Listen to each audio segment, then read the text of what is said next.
Let's talk about the pharmacokinetics of fluoroquinolones, starting with absorption. Keep in mind that only 35% to 70% of orally administered norfloxacin is absorbed, compared with 80% to 99% of other fluoroquinolones.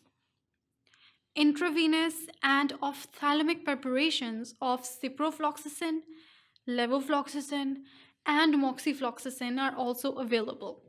The ingestion of fluoroquinolones with sucralfate, aluminium, or magnesium containing antacids, or dietary supplements containing iron or zinc can reduce the absorption. Now, calcium and other divalent cations also interfere with the absorption of these agents. The plasma protein bindings of fluoroquinolones ranges from 10% to 40%.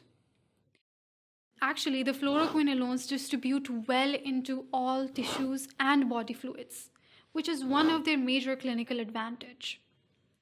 Their levels are quite high in bone, in urine, well, except for moxifloxacin, its levels are not high in urine.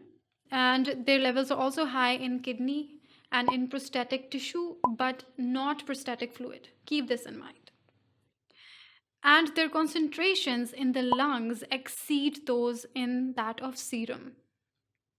Their penetration into the cerebrospinal fluid is relatively low, except for ofloxacin.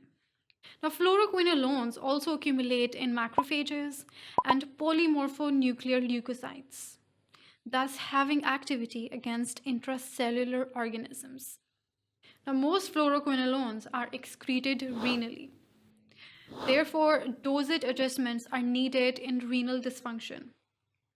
Now, moxifloxacin is excreted primarily by the liver, so no dosage adjustment is required for or in the case of renal impairment. So this was all about the pharmacokinetics of fluoroquinolones. Now let's move on to the last part, which is the adverse reactions that we may see or we may observe when we administer fluoroquinolones.